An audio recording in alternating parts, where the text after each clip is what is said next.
podcast for potential development by and with Uli Vogel.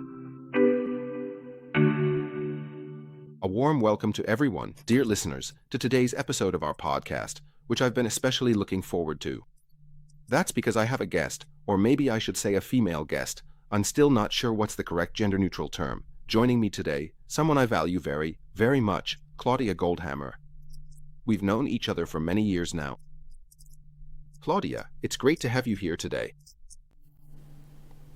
Thank you, dear Uli, for the invitation. I've been looking forward to recording this episode with you. Yes, me too. We actually had a very stimulating preliminary conversation, and I'm going to give a bit of a preview of that so we can see what's in store for us. And there are some interesting topics.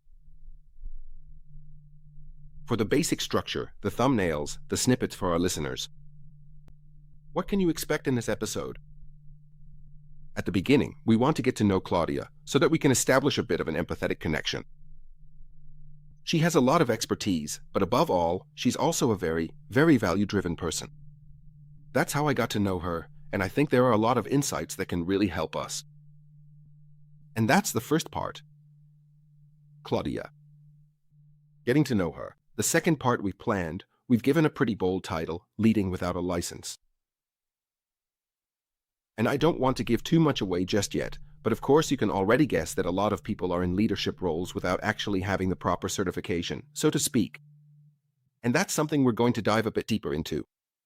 That's basically also a main aspect in terms of content. And the third snippet we have, the third thumbnail section. That one has to do with what Hartman so nicely calls the fourth step of personal development.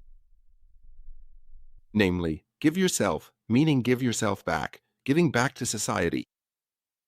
We've all been given so many opportunities in life to build and enjoy our expertise and maybe even our own self-fulfillment. And it's frequently overlooked that we should also contribute and give back to others in a meaningful way. So, that's the basic structure. And I've put together a few facts for you here. Claudia, before I pass the ball over to you, these are very interesting. Facts. You originally come from the business side, from business administration, but you also have a lot of experience. And I think that's something that characterizes North American IT companies. In the 90s, I saw this at National Semiconductor. It wasn't just HR there, but also sales, marketing, and finance. I think you've always liked to look beyond the horizon. That's how I got to know you as well. You already founded a company once, at the beginning of the 2000s, HR Now, so interim. You did management in that area accordingly. You then worked in HR yourself for a long time, internationally at Open Text Corporation as Vice President HR International. And you've now been self-employed for over 10 years as well. And yes, Goldhammer Coaching, you're an executive coach with multiple certifications from renowned institutions, and you also do leadership development programs. What I really like is your fundamental understanding of coaching, which I also picked up from your website, namely, being a sparring partner for your clients. And I think that's a very important aspect, that you don't focus too much on methodology. And now on the coach here.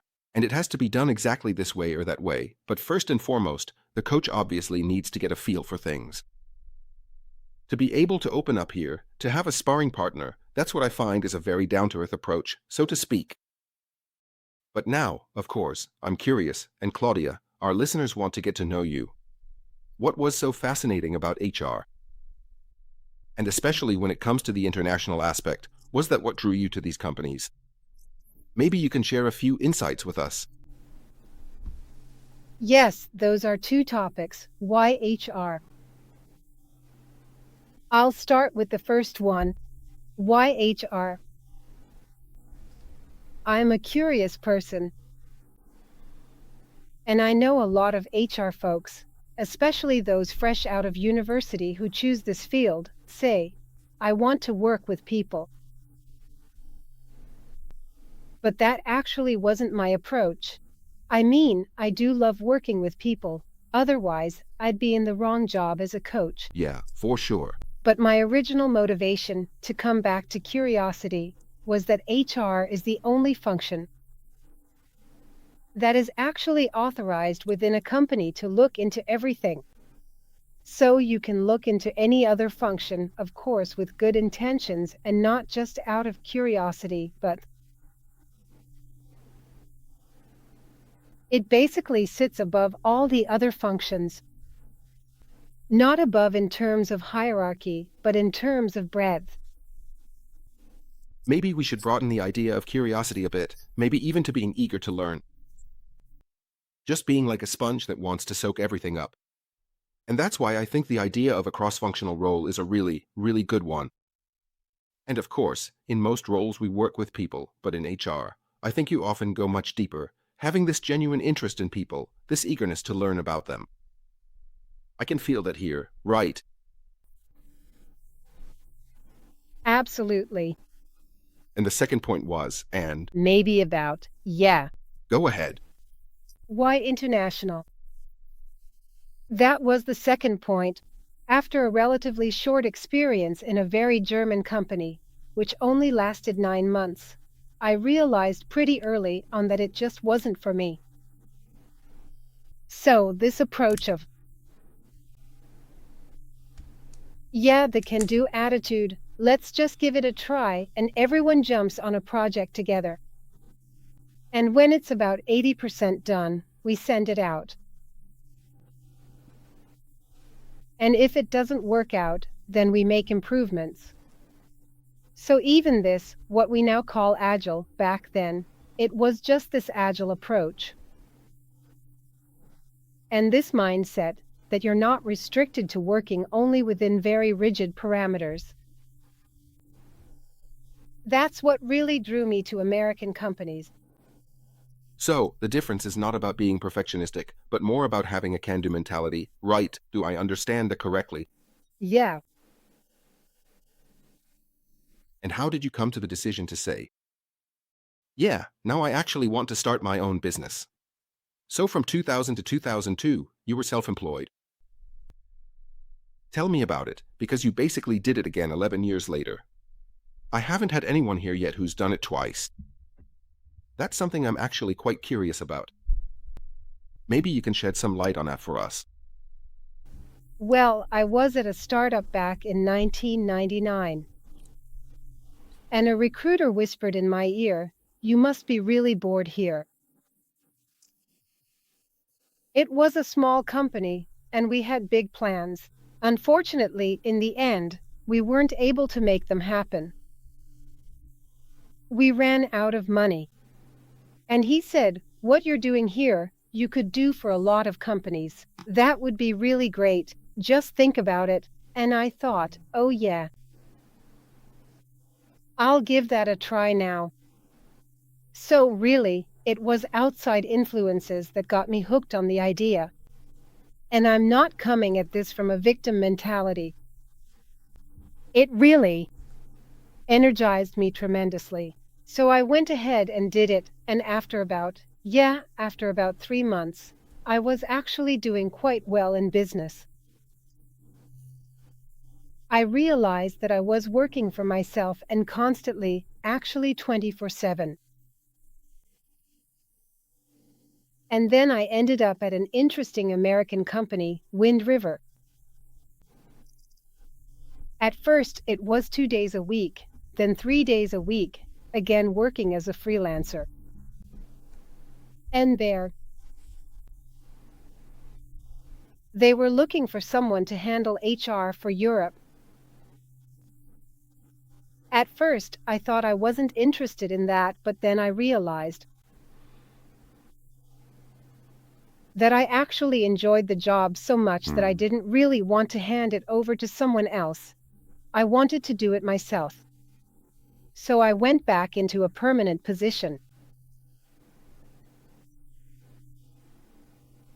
Which is really the best proof. If the client is so satisfied that they hire you on, then you can't have done a bad job. On the other hand, of course, you do lose your independence, but you manage to get that back later on. Looking back now on that first entrepreneurial period, and from what you're saying, it sounds positive. But what did you learn from it? If you try to sum it up, what did you take away from that experience? What was the essence of your first entrepreneurial experience? So, what I learned is that there's always a door that opens somewhere, so to speak. I had to learn to be optimistic because the initial phase was a bit sluggish. And I learned that having a network is absolutely essential. I had, or still have, a good friend who started his own business at the same time, in the same field, and we kept motivating each other along the way. And gave each other confidence. And in the end, it worked out for both of us. Nice, nice. That's the thing, you really can give a lot. We'll come back to that again in our third section. You see, it's all already there. It's all pretty well intertwined for us. But I think now, from how I got to know you later on, that your time at Open Text Corporation, having that international experience and eventually taking on a VP role, of course gave you a whole different perspective. That means, when you move into coaching and advising people afterwards, you bring a completely different breadth of experience to the table. So, when I look at that, and I've seen a lot of careers myself, this double step, where you went back into employment and then out again, makes a lot of sense to me. And if you look back on your time at OpenText, I think our listeners would be interested in that as well. That was, I believe, a somewhat larger organization. What were the challenges there? And what were the learnings before you made the decision to go back to being self-employed? Well, I had a very crucial learning experience there.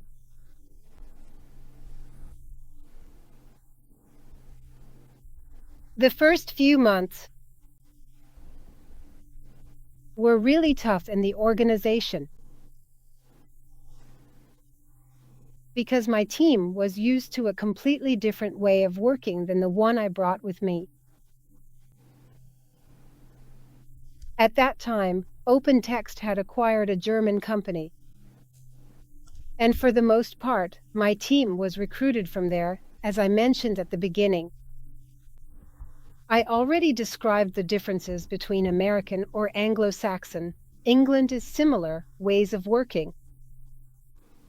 And we were fundamentally different in that regard.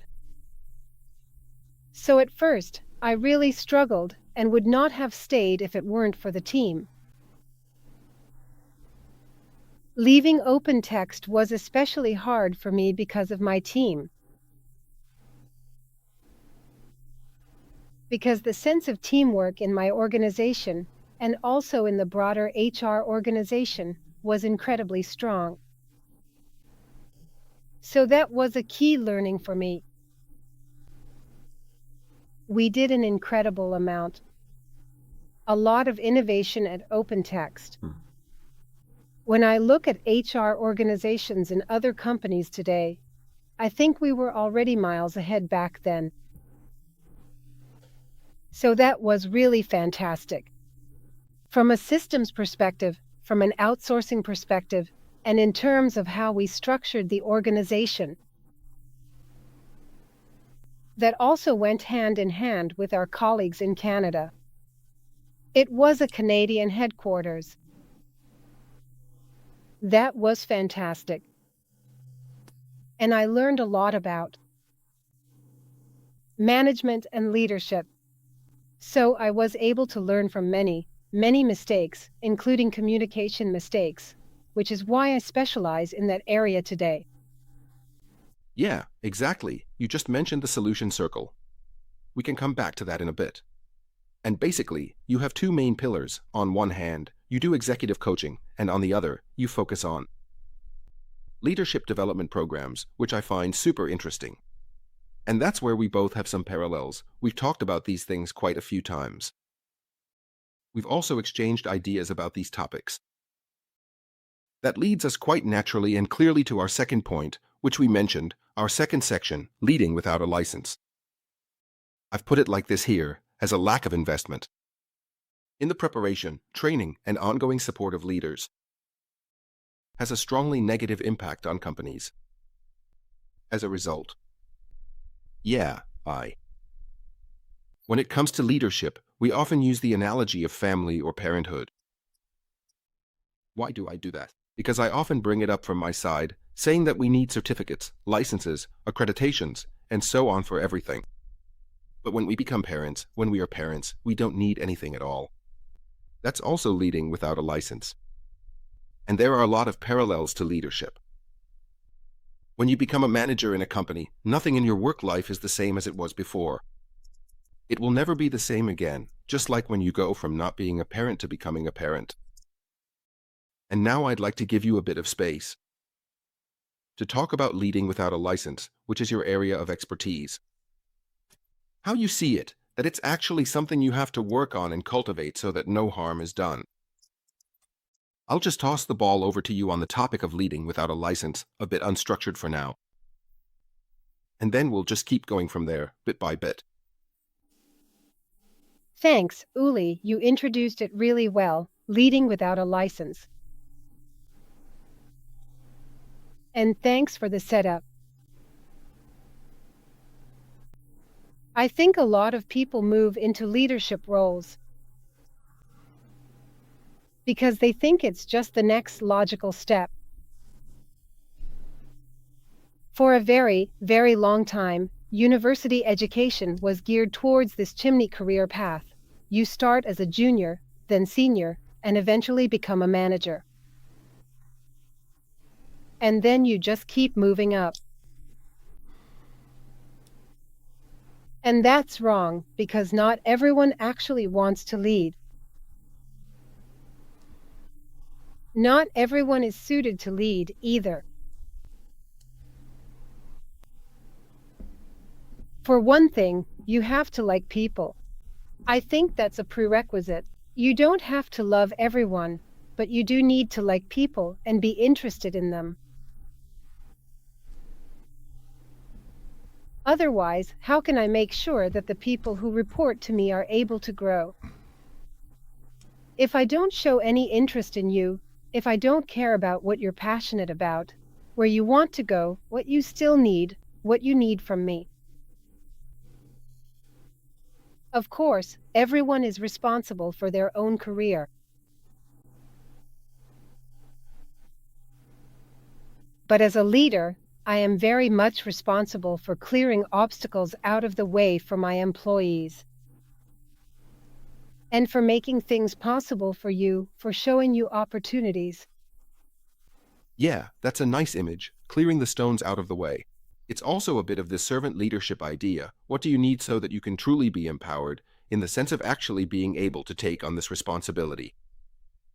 Let's just pause for a moment right there and think, okay, diagnostics, leading without a license. Maybe a typical case, you come into a company, you're called in, maybe because you have a coaching client there. And they say, something's just not right with our leadership. Something's off. What are the typical symptoms you notice when you come into a company where you quickly realize, oh, they need leadership development programs? What are the typical pain points you encounter? When you come across them, you have a lot of experience in this area. Let's try to take something away from that. One point that always comes up is retention. How do we make sure that our employees stay engaged, that they stay with us? How can we also create an emotional connection between people and the company? And that's harder today than ever. Than ever before. Staying with one company from the cradle to the grave just isn't the case anymore.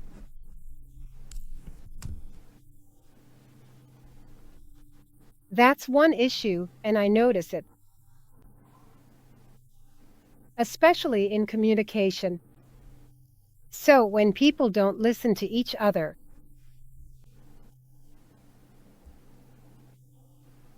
and sometimes jump to conclusions, when there are a ton of issues, when there's that so-called artificial harmony in leadership teams.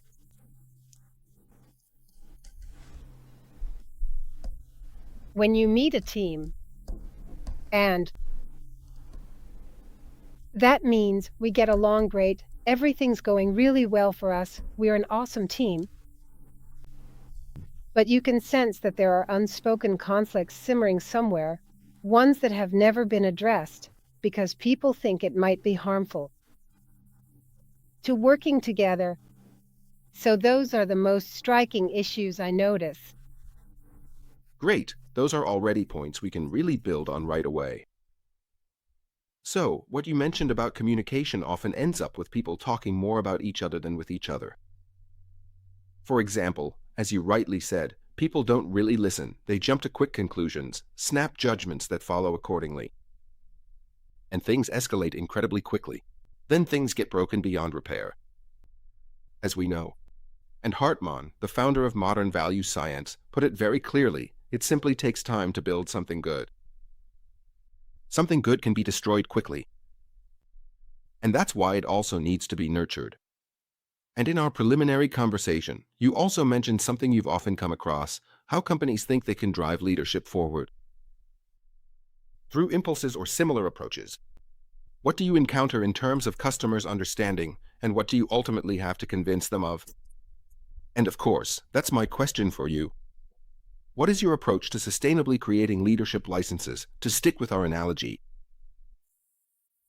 Uli, may I just take a step back here? Of course. Because you mentioned what I observe in companies. I didn't actually start out as a trainer. Although I did help develop and deliver trainings at Open Text and also at Wind River before that, held workshops, facilitated sessions, and so on, but originally, that wasn't part of my portfolio. So then someone approached me and asked, "Do you do this as well?" And as a freelancer, you know how it is, of course you say, "Yes, I do that too," and you take on the challenge. So I developed my first training session.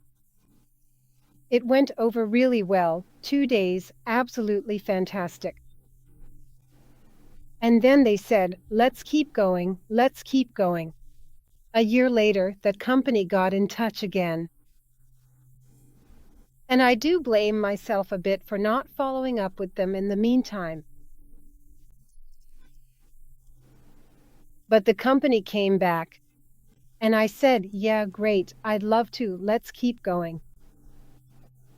So, how are things looking at the moment? What are the current topics that are on your mind? Because I tailor all my training sessions individually to the client's needs. That's how. I do it too. And then this catalog of topics came up. It's the same as last year. So I asked, what has happened between then and now? How were those training days followed up on? Did you have conversations with your managers? What did you learn? What do you want to put into practice? How would you like to deepen that? Where do you still have topics to address? No, we don't have time for that. That didn't happen. And then I said, okay, if I come back now and do 2 days of training, how will you make sure that this time it will be followed up on? Yeah, we won't have time for that, and we don't have any more funds either. But they're so motivated after these trainings. And then I said, well, you have a choice. You could also invite them on a weekend trip that motivates people too. And that's what they ended up doing. So, I didn't end up holding the training.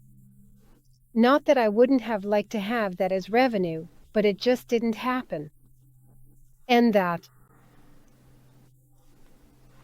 further encouraged me to set up a modular training, and inspired by COVID, since it inspired all of us, I then set up my solution circle. Before we get into the content, Claudia, I also have a few metaphors about this, and I've had some experiences as well.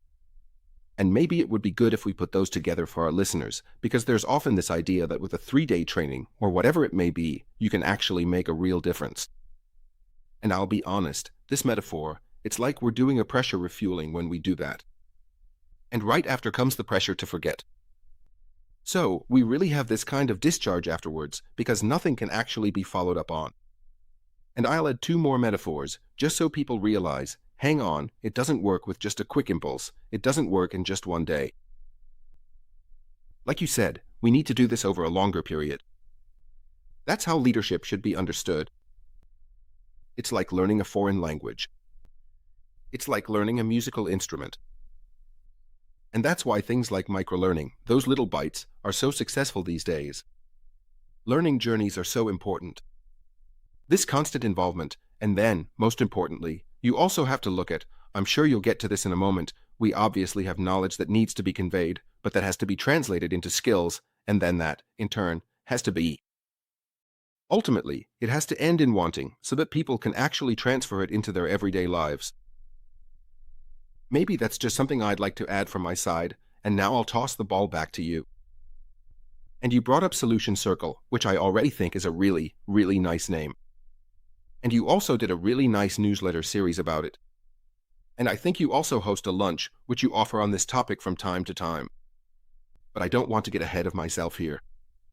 How did you come up with the term Solution Circle? And what is it that's special about it? What makes it unique? Sure, Uli, I'll do that, but first, regarding your point about overload. We all know about the studies Ebbinghaus did back in the 1880s, showing that 70% is forgotten again within the first 24 hours. Now, a lot of people will say 1880. We're centuries ahead of that now. In 2015, this study was actually repeated, and it still holds true. So, when it comes to information overload, it really is a bad investment. How did I come up with the solution? Circle. Whenever I'm in leadership training and I get a question, I throw it back to the audience. You can feel that everyone has something to contribute, has had similar experiences, has an opinion, has knowledge to share. And from these thoughts, the solution circle was created. On the one hand, the learning, what I call a learning nugget, to provide an impulse on a specific leadership or management topic. Do you maybe have an example so we can get practical right away? It could start with, why is good management actually important? What kind of mindset do I need as a leader? What mindset do I have? So, in my trainings and workshops, there's a lot of self-reflection involved. That's how every session of a solution circle starts, and then, moving on to the solution part, participants have the opportunity to bring up their own topic. To work towards a solution, to unlock this wealth of knowledge that participants have within them. And everyone is happy to help. Most people are happy to share their knowledge and have a lot to offer. Many just forget or don't dare to. I'm a manager, I can't just ask. Many don't dare to ask their colleagues. And I notice that a lot in companies, because I now run the solution circles, different from how I originally planned, another change of plans there. Mainly internally within companies now. These are managers who might have only bumped into each other in the hallway. Or maybe not even that. In one example, they're sitting in different countries and don't know each other at all, just by name. And since a solution circle runs for 6 months, a real sense of trust develops, So much so that, in the best cases, and there are such cases, though not always, they continue on even without me. Those are great thoughts, which I might reflect on a bit more. First, this. The circle idea, learning from and with each other, as I like to call it, and telling people, hey, you're not just consumers here, but actually producers, so to speak, of a successful training. And then we have this idea of the circle, which I might have described before in different words. And solution. You've also expressed that very, very nicely, and this network of relationships that can develop. I actually wanted to become a diplomat and was pretty committed to that. But it didn't work out. But even back then, I was told that every training cohort is called a crew, so the crew of a particular year, for example. And if it's done well, it works out so that throughout their entire careers, they have special relationships and basically start building their network from there. And that's why I think it's so important that a manageable number of people, I think, if you take Solution Circle as an example. I'm not exactly sure how many people, but you said you do it with 6 people. Did I get that right? Is that correct? Yes, that's 6 participants. There are even studies showing that this is the optimal group size. Yeah, that's great. And now you've brought up the international aspect, and since time is flying, I'd really love to circle back to that. Bring it up. Why am I picking up on the international angle now?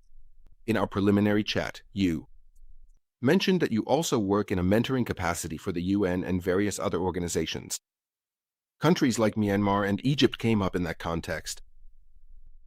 And now I'm really curious, how did you come to switch into this giving back mode? What are some of the specific things you actually do? I can imagine that many of our listeners might also think, wow, that's actually a great idea, to give back after everything I've been able to accumulate in terms of knowledge and experience throughout my working life. Yeah, but how can I actually give back? You see, that's already 2 or 3 intertwined things I'm handing over to you, but I know I can give them to you like this and you'll definitely make something good out of it. All right, Claudia, off you go. Let's see. Yes, through the ICF, the International Coaching Federation, that's my association, I learned about the Humanitarian Coaching Network in a webinar. It is an extensive and highly connected network, a truly global community of professional coaches that primarily focuses on donating high-quality coaching services to various NGOs and nonprofit organizations around the world to help them achieve their missions more effectively. The HCN mainly works with the United Nations and its sub-organizations, but also with the International Red Cross, the World Food Program, and so on. And I searched for a long time. This need to give something back was there, but the thought of having to be somewhere every Tuesday from 7 a.m. to 6 p.m. to follow this urge, that just wasn't right for me. Yeah, I understand. And Sabi Stott discovered how I can use what I love doing, coaching, for this as well. That's great, doing a pro bono project right in your main area of expertise. I think that's awesome. And how is it now? Maybe you could share 1 or 2 stories or anecdotes from that area, because it's also a real eye-opener for you when you're in that environment. When you're out and about there. Maybe you could share a few experiences from your giving back activities with us. To wrap things up. Absolutely. Well, the HCN is very culturally eye-opening. I had a client who, when we first met, was living in Georgia. And we only ever have 4 sessions with these coaches. But with her, I stayed in touch for a longer time. I'm still in contact with her today. She then went to Cox's Bazar in Bangladesh. That's a huge refugee camp. Where? Mainly the Rohingya are staying or living. She then went to Iran and is now back in Georgia. So these are incredible journeys that these people undertake. And also these hardships, they're not living in some kind of five-star hotels and just dropping by to spread a bit of charity. They're really right in the thick of it, having experiences that not everyone would want to have. And that's where this exchange really helps. And often, just listening and reflecting back what you hear helps them move forward. Because There's much they can't say there. I think it's great that we can also address, at this point, these global hotspots, like the expulsion of the Rohingya from Myanmar. Yes, that's one. And how NGOs actually try to mitigate or address these issues in whatever way they can. And that you get some insight into that. So, dear listeners, I think we can really see here that we can all contribute if we're resourceful in one way or another and try to get involved wherever we can. On the one hand, with what we're really good at, what we do well. And on the other hand, being open. Wanting to broaden that awareness as well. By working in areas that might be completely new to us. Did I sum that up more or less correctly? Absolutely, Uli. And if I may add, for people who want to give back and aren't necessarily coaches or internationally oriented, there are plenty of opportunities here in Germany to become a mentor. For example, being a mentor for students, some of my friends are really involved in that. I've been with Mentor.me for years. We work out of Berlin, and every year I have a mentee. And for the past year, I've also been here in Munich. At the Women's Academy of the City of Munich, at MOVE, which offers mentoring specifically for women. So there are lots of opportunities. Claudia, thank you so much for bringing in something so concrete here. I think these are great suggestions. And I hope that listeners will take this with them, reflect on themselves, and maybe use it as inspiration, either to get involved directly there or to take these ideas elsewhere to make a positive impact. Honestly, Claudia, I don't think there's anything more to add. I think that was a really, really lovely way to wrap things up here. Thank you so much for being here, dear listeners. We're happy to receive feedback in any form, on LinkedIn or on the platforms. Of course, we also appreciate the valuable time you've spent with us, and a big, heartfelt thank you to you, Claudia, for taking the time to join this conversation. Thank you. You're welcome, Uli. Thanks. Wonderful. Then, see you very soon. I'm looking forward to the next episodes.